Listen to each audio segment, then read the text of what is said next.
Hi, I'm John Townsend, and we got some great questions today. The main one is on some menu suggestions. Thanks for joining us today on Questions and Answers with James Townsend and Son.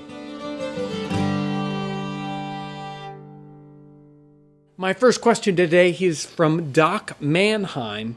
He says, how do you get started or maintain your love of history and your hobby without any family or friend support?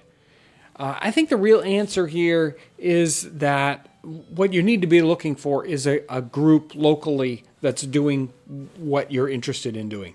And that would be my main suggestion, is look for a group that is doing something history related locally to you that you can connect with and make friends in that group. Here's a really quick question. It's from Cat's Man. I've answered it before, but I'll do it now because, I may have answered it a year ago. I can't know. But he says, I've been wondering so long, are you Jazz Townsend or Son?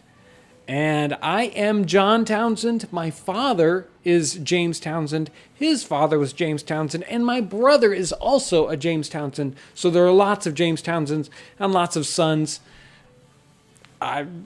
It's just a name for the company, but I don't know where to go with that. This one is on the baked apples episode. This is Why Tiger. He says, oh, that looks so tasty. Would they have used other seasonings like nutmeg or cinnamon?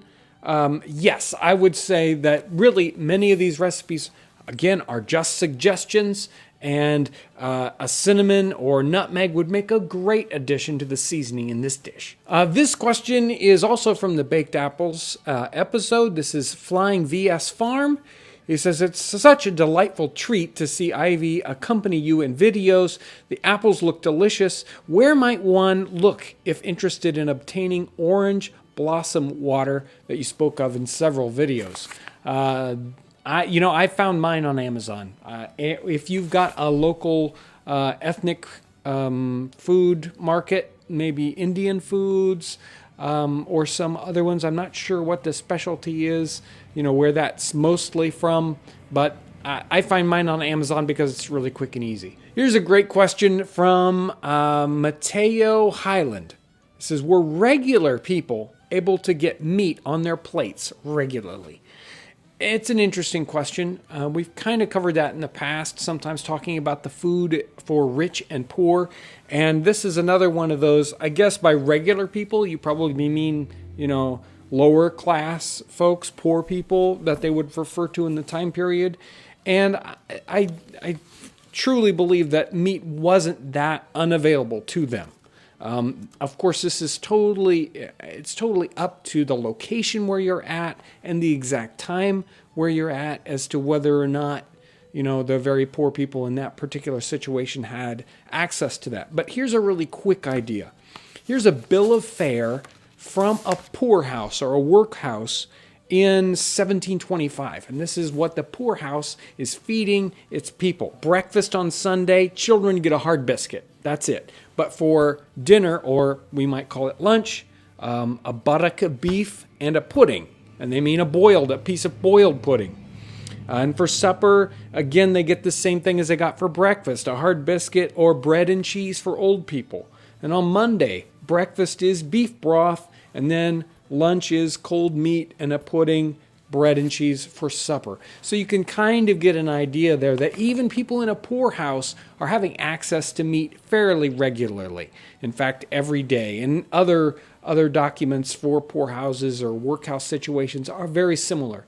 They're getting rations a lot like the military would. A half a pound of meat this day. Some days you would only get oatmeal and peas. But meat was still readily available for these people. Okay, here's our next question, and it's kind of related to the last question, and it's the main question today. It's from Colton Sheffield. He says, hi, I was wondering what your best suggestion for a lunchtime meal is in a civilian or military camp. I'm tired of having cheese and ham sandwiches for lunch. Well, I can imagine, although I like cheese and ham sandwiches.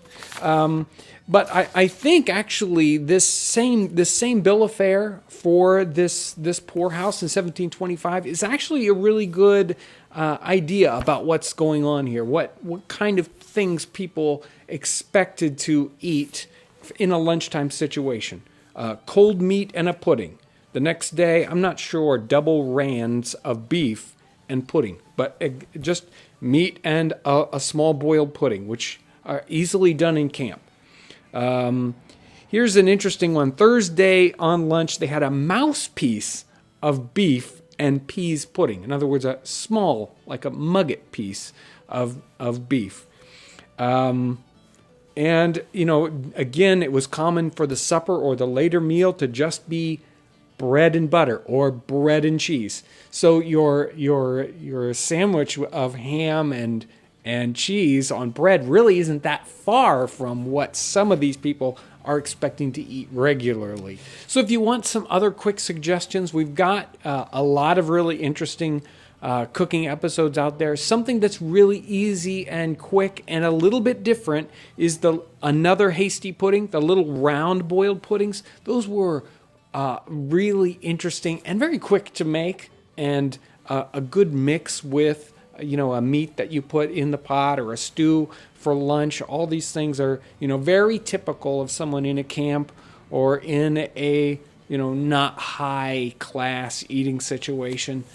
So hopefully that'll give you some great suggestions. I'll make sure to put a link down in the description to that particular Hasty Pudding episode. You'll like that one. Here's a quick one. Silas Marner says, congratulations on 75,000 subscribers.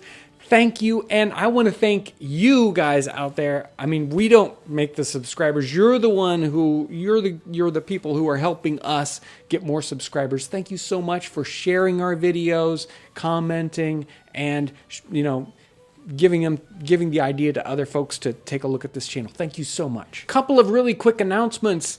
DVD number 7, Series 7 is out now. This is an especially good way if you want to help support what we do on the channel. This is just a small item that you can order from our catalog, and if you've got people that might be interested in the videos but they don't watch videos on YouTube and you want to give them access to that, these DVDs are available. I'll make sure to put a link down in the description section. Also, our catalog number 36 is brand new and available. If you're interested in a print catalog, make sure to go and request one of those. Again, there's going to be a link down in the description section, and we've been getting some rave reviews, so I'm sure you'll enjoy that. One last announcement. I really want to tease everyone out with this. Kevin, Ivy, Michael Dragoo, we're all going to be at the raid at Martin Station in Martin Station, Virginia. It's at, I think it's May 13th and 14th. May 13th and 14th. It sounds like it's going to be a great event, and if you're in the area, make sure to come by and say hi. If you're interested in that event, I'll put a link down in the description section. I want to thank everyone for all your amazing questions, your wonderful and very kind comments for everything we do on this channel. And I want to thank everyone out there for watching today. Thank you so much. If you're a new viewer and you haven't subscribed, press the subscribe button up here. That'll take you to a spot where you can subscribe. I want to thank everyone for watching.